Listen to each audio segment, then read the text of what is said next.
Hey, what's up, guys? Welcome back to my channel. Thanks for dropping by. Hope you guys are doing well. In this video, I'm going to be talking a little bit about Black Ops Cold War, the alpha that just came out. I hope you guys caught that.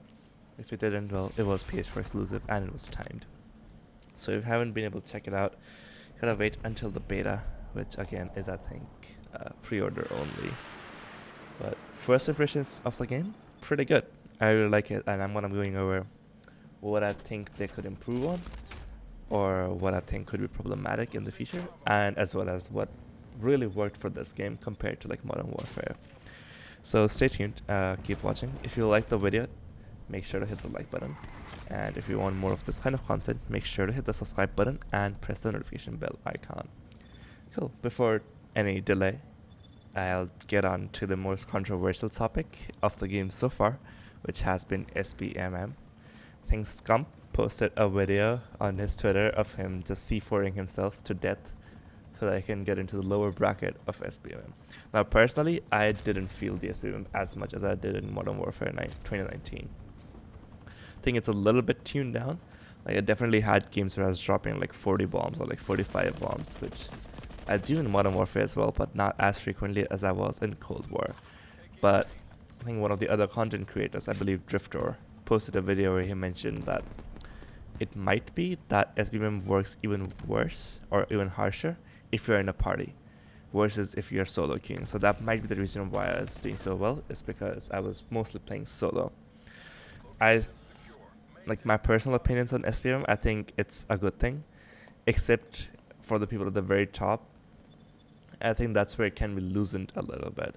Like, instead of matching the top 5% with only the top 5%, maybe we can even kind of like mix up the top 20%-ish of the players, so that it creates like a more fun environment. By that I mean like people can use unconventional guns. They don't have to run the M4 and the MP5 that they always do in the Modern Warfare 2019, or the Bruen in Warzone, and so on and so forth.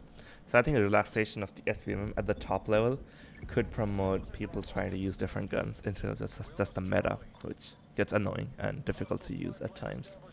But definitely at the lower brackets of skill, you need SBMM, and I think that's a good step forward. Next point I want to talk about is the TTK. I like the higher TTK. In Modern Warfare 2019, you just die too fast, and that promotes like a camping kind of playstyle, because the moment you run out, you're dead. But in this, there's definitely a chance you can survive. On that note, I think the snipers are a little bit overpowered. They did mention it, the devs did mention it, and they said that it won't be the case in the post-alpha builds. So I hope that that's changed, because right now snipers are easily the best weapon to use in the game. The gunplay is pretty solid, as you can see in the background. I really like it. I think it's a much more fun kind of playstyle and gameplay than in Modern Warfare. Especially visibility wise, I think players are a bit more visible thanks to the color in this game compared to Modern Warfare 2019. However, what's not as good is the movement and animations.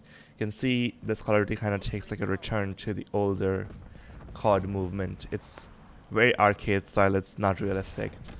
The animations definitely feel kind of retro and clunky, especially reload animations and like throwing animations and so on and so forth. I think it's a minor thing. Like, I personally don't mind it too much, but I know some people do, quite vocally, as they have been expressing on Twitter. But really solid game so far.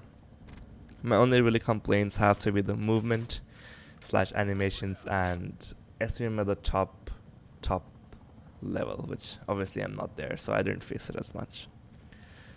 I do want to mention the devs didn't get a lot of time to develop this Call of Duty. They only got 2 years when they were asking for 3 years. So I think as a community, we should stand by and support the developers instead of just harassing them or giving them death threats, as a lot of people do on Twitter. But thankfully, this time around, they have been not as violent, and they have expressed their concerns in a civilized manner, which I really appreciate. And I think that would allow the devs to really hone down on what's going wrong and improve on that. Something I'm kind of concerned about is the Warzone integration. Jack Frags posted a video saying it might work with like transferring the guns from Cold War to the same Warzone that we have right now. And I get that this is not a military simulator, so the timelines have to match. It doesn't have to be perfectly realistic. But what I am worried about is the 8 attachment slots on the Cold War guns, for example, or like the different perks in the Cold War game compared to the Modern Warfare 2019 game. Those are definitely things that I'm worried about, and kind of curious to see how they manage to sort it all out. Again, it was a quick video. I just wanted to give my thoughts on what I think of the game so far. Hope you guys enjoyed the gameplay in the background. It was like I think like a 20 streak or something, including the score streaks that I pulled in. So pretty solid gameplay. I like the game, and I think it's going in the right direction, and I hope it does better than Modern Warfare 2019. Again, I know I mentioned this earlier, but it is important for me as a creator. Please hit the like button if you enjoy it, and subscribe. It helps me out a lot more than you can imagine it does. Press the notification icon if you want to catch me as soon as I upload. And if you want to see me live, I do play a lot of variety games all over the place. I do stream on YouTube on Sundays, Wednesdays, and Fridays. That will be up on my schedule for YouTube. Awesome. Hope you guys have a good day ahead. And my next video is going to be on Thursday, so stay tuned for that.